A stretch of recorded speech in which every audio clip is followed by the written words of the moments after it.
In Absolute Wonder Woman number 3, Wonder Woman is ready to die. What happens when she faces a foe that can kill fear itself? And why is that scarier than it sounds? Because it doesn't sound that scary at first. Let's take a look at some preview pages, some cover art, and break things down like all these cardboard boxes we're going to have after Christmas.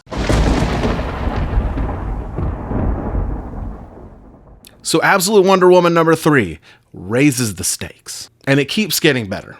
Batman's pretty much the runaway favorite, which I think is kind of just the default mode for most comic book fans. But I feel like this is the one with the most potential. I think that the Batman storyline so far seems super exciting and fun. I think the Superman story has been great so far. But this one, Absolute Wonder Woman, I think it's really going places. Let me know in the comments what you think, and don't forget to subscribe for more updates on the Absolute universe. So we see a bit more about how brave Diana is, and she's willing to die to save everyone on Earth. We still don't know exactly why. I don't think her motivation, like what, you live in hell and then one day you just find Earth and you're like, oh, cool. I'm going to save this place.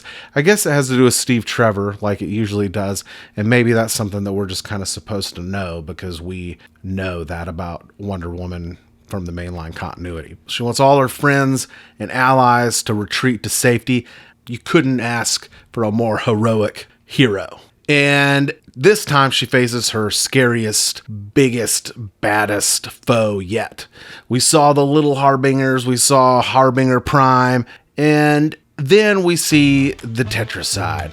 Not just powerful, but terrifying. I mean, again, the art, you look at it and it looks so huge. And to be able to illustrate that kind of hugeness in a little comic book panel, very impressive. The Tetracide, it's a 4 killer, meaning it's going to attack your fear, your mind, your body, and your soul, which makes it a very unique villain, very dangerous, also a little confusing. We'll get into that. But first, I'd love to know if this thing sounds scary to you. I feel like it takes a little bit of you got to turn on your imagination. Anytime with comics, it's not as much like reading where you have to fully imagine everything, but it's not the same as a movie. You still have to kind of be willing to switch your imagination on to really get the full effect. So do you feel like the art and the story are giving you enough to feel like, wow, these are some high stakes? Now, before we get too much into the Tetracide, I do want to say, pretty cool, Barbara Minerva shows up, and she's maybe heard something about her, maybe in her, she's still an archaeologist. I think she knows some stuff, and maybe she's going to be able to help Wonder Woman figure out about her past, figure out where the Amazons are, what's going on with the Amazons. Will she still end up being a villain? You Absolute Batman, Absolute Superman, you get people who usually are good being against the characters, but in Absolute Wonder Woman, you get people who are usually bad are actually with the character. Cersei, at least as far as we can see right now, and as far as her relationship with Wonder Woman is concerned, she is a good guy. And I wonder, is that going to be the same thing with Cheetah? Or will Barbara maybe not even become Cheetah? I'm excited to find out whatever happens. And now let's kind of go on and talk about this giant kaiju, which probably the best thing for a superhero to fight, at least in the beginning. You want to see enormous monsters just to kind of get a feel for what your superhero can do.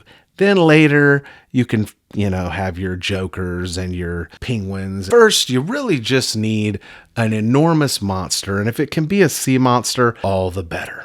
Now, Wonder Woman, as we said, she is ready to die. She just doesn't care. She is just that much of a hardcore person, fully prepared for her own death. She tells the military, she tells Steve Trevor, stand back. Even Pegasus is ordered to stay out of harm's way. She doesn't want anybody else to get hurt. She is here to protect Earth, and everybody else can just chill. So she explains Tetracide, and this is where we find out that she is thinking, I'm probably going to die. Because she says, when I die, not if I die, when I die, you need to know how this thing is going to kill all the rest of you so that maybe some of you can survive. The way that it kills you is it kills your fear, your mind, your body, and your soul. It's the 4 killer. Basically, you hear it scream and you want to get in its belly. Then your mind goes and you really want to get in its belly. Then you get in its belly and you kind of wish you weren't in its belly anymore, but then you're dead. And it's not really clear what happens to your soul. Diana says that's the worst part, but I don't really know why. I mean, she says, and death of the soul. Well, that really explains itself, doesn't it? No, it doesn't. Death of the soul, I don't even know what you mean by the soul. In general, in comics, I feel like their idea of the soul is like such a strange, nebulous thing that, like, how would you ever assume that we would know what you're talking about? You tell me you're going to kill my soul, I would assume that means I just wink out of existence. That sounds pretty relaxing. But Diana says getting crushed to death would be better, which is a genuine concern because we're in a population center. All these people aren't going to be afraid of this thing. They're going to hear it scream and they're going to want to get inside its jaws.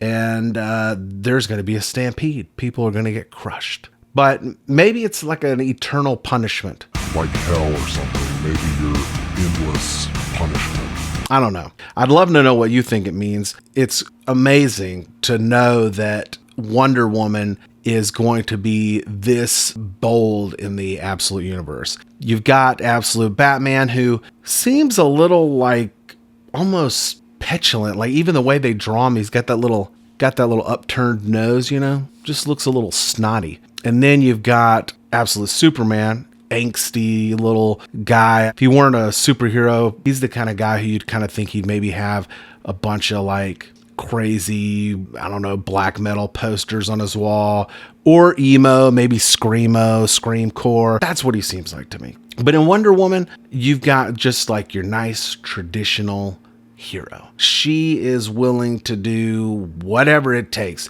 And not only that, but she talks a big game. We already know she's willing to do whatever it takes, but she goes out there, and even though she knows that she's going to die, even though I think we all know she's not really going to die because there's still at least 2 issues left of this story arc. But yeah, she says, look, she offers this big old monster the same deal as the last big, but not quite as big monster. This looks like another great issue to me. It's Wonder Woman at her most heroic. I am very excited to see what happens next. I would love to know what you think about Absolute Wonder Woman so far and how you would rank her when it comes to Absolute Superman and Batman. And also, where would you put the Tetracide among all the Absolute Universe's villains? I think right now, I would have to say Black Mask from Absolute Batman is just a freaking psycho. So he'd probably have to be my number 1. But I guess an enormous monster that can sing you into its stomach and just destroy your soul. I mean, I guess that's pretty scary too. So let me know what you think. And don't forget to subscribe for more from the Absolute Universe, updates on what's coming next, reviews, theories, whatever you want.